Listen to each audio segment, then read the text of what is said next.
एटमी warheads की तैयारी में भारत 172 एटमी हथियारों के साथ पहली बार हमसे आगे निकला है। भारत की नौसेना एक ऐसी ताकत बनकर उभर रही है जिसने दुनिया की सबसे बड़ी नौसेना बना चुके चीन को घुटने पर लाकर खड़ा कर दिया। हालात तो इतने बिगड़ गए हैं कि चीन को यूनाइटेड नेशन की सिक्योरिटी काउंसिल में जाकर भारत की नौसेना पर बयान देना पड़ रहा। चाइना तो बोलता है कि उसके पास 20 लाख सोल्जर्स हैं। वो बोलेगा थी, उसके आंकड़ा को कौन मानेंगे? वो तो फर्जी नंबर है ना, बिल्कुल फर्जी नंबर है। ये भी एक हकीकत है कि भारत का एटमी प्रोग्राम जो है वो पाकिस्तान से बहुत पहले शुरू हुआ था। भारत के 8 एटमी रिएक्टर जो हैं वो इंटरनेशनल जो सेफ गार्ड्स हैं उसकी रिजीम से बाहर हैं। भारत एक तरफ डिफेंस एक्सपोर्टर बनना चाहता है, लेकिन एक बड़ी तादाद में भारत जो है वो असला खरीद रहा है। कल भारत ने 1.44 लाख करोड़ का 1.44 लाख करोड़ का डिफेंस एक्विजिशन काउंसिल ने बोल दिया कितने का हथियार खरीद लो, और बोला कि 99% मेक इन इंडिया होगा। कि भारत यकीनी तौर पे एक आलमी सतह पे एक तौसी पसंदाना सोच रखता है। उसके बारे में मैं ये समझता हूँ कि जो मगरबी ताकतें हैं वो उतना तशवीश का इजहार नहीं करती जितना कि उनको करना चाहिए। ये एमुनेशन एंड पिस्टल मेकर एक कंपनी है सिक्स, और उन्होंने ये अनाउंस किया है कि भारत जो है एक नया उसने ऑर्डर दिया है तकरीबन 73,000 राइफल्स का। बहुत महंगा ऑर्डर है ये। अगर आपको कल की लड़ाई लड़नी है तो ये जो आपके पास हथियार है ना, ये सफिशिएंट नहीं है, क्योंकि चाइना के पास ये है और चाइना पाकिस्तान को ये दे रहा है। इसलिए आपको एक बेहतर प्लेटफॉर्म चाहिए जिससे आप इनका सामना कर सकें और उनको हरा सके। देखिए दोस्तों, साफ सीधी बात है, आपका हथियार दुश्मन के हथियार से बेहतर होना चाहिए। बस गलवान घटना के समय हमें ये पता चला, ये इंफॉर्मेशन मिला कि हमने जितनों को मारा है, शायद 100 को मारा है, 40 को मारा है, ये तो बहुत आंकड़े हैं, जितनों के भी हमने मारा है उससे 10 गुना ये लोग बिना ऑक्सीजन के वहीं मर गए हैं। लोग मतलब पूरे लाइन ऑफ एक्चुअल कंट्रोल में। तो ये है उनका हालत। नमस्कार दोस्तों, चैनल पर आपका हार्दिक अभिनंदन है। दोस्तों जैसे देखा है कि हमने इंडिया ने अब अपने जो वेपन्स हैं वो खुद बनाने शुरू किए हैं इंडिजीनियस, ताकि किसी पे डिपेंडेंसी ना रहे। और इंडिया जो है वो अपनी नेवी पर जो है वो लगातार अच्छा काम कर रहा है, काफ़ी अग्रेसिवली काम कर रहा है इस पर। और अभी हमने देखा कि न्यूक्लियर वारहेड्स में भी इंडिया जो है वो पाकिस्तान से आगे निकल गया, और जो है सबमरीन्स पे भी वो न्यूक्लियर वेपन्स डिप्लॉय कर रहा है। इसी देख कर के चाइना को काफ़ी परेशानी हो रही है दोस्तों, क्योंकि वो कहीं ना कहीं उसको लग रहा है कि इंडिया उसको चैलेंज कर रहा है दोस्तों। तो अब जाकर के चाइना ने अपनी इस परेशानी का इजहार यूएन में किया है और इंडिया की शिकायत की है कि इंडिया इतना अग्रेसिवली अपने हथियार को बढ़ा रहा है और जिससे कि रीजनल डिसबैलेंस क्रिएट हो रहा है और इंडिया को रोका जाना चाहिए, क्योंकि इंडिया जो है लगातार न्यूक्लियर कैपेबिलिटी को इंक्रीज कर रहा है।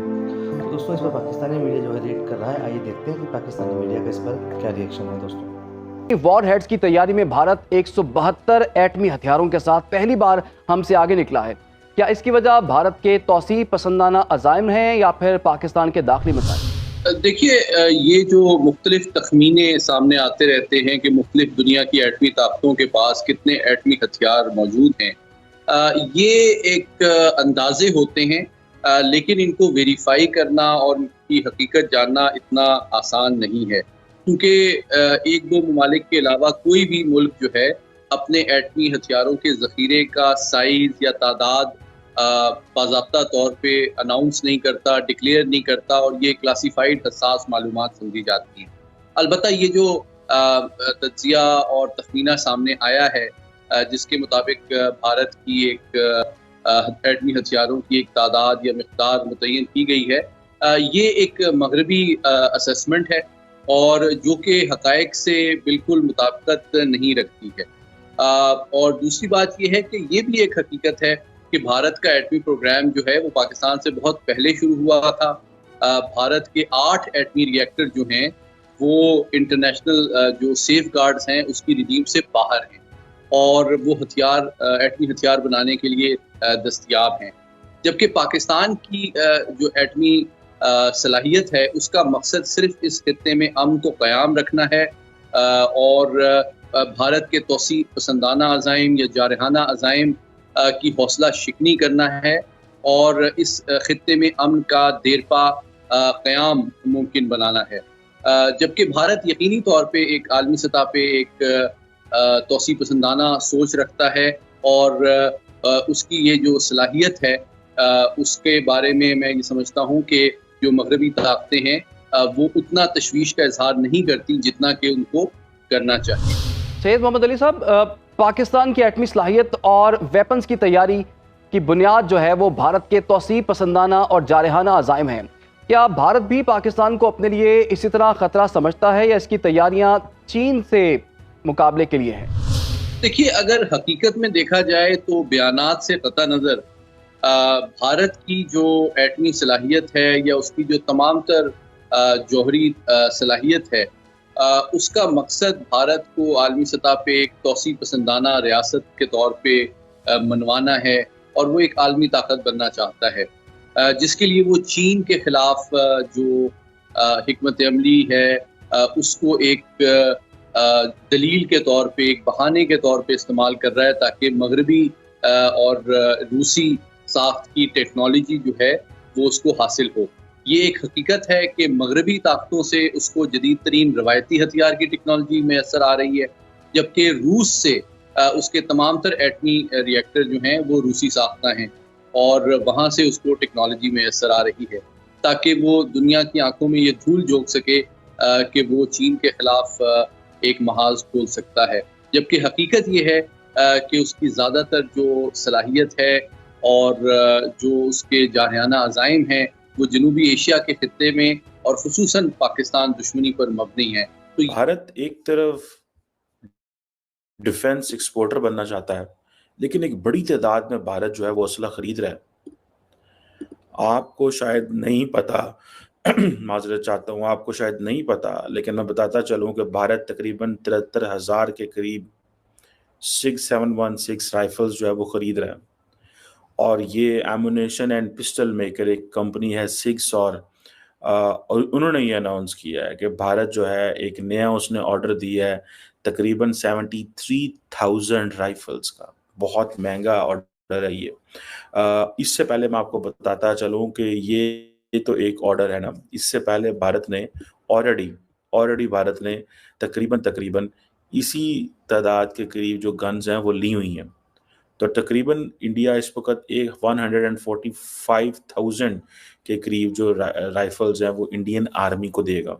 ये 6 और की असेसमेंट है, वो कह रहा है, मैं नहीं कह रहा, ये वो बता रहे हैं ये डाटा।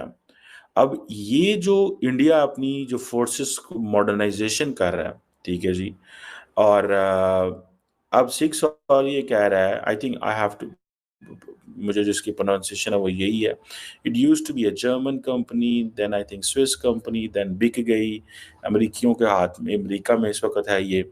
और ये जो पार्टनरशिप कर रहे हैं, and that partnership is for the modernisation effort.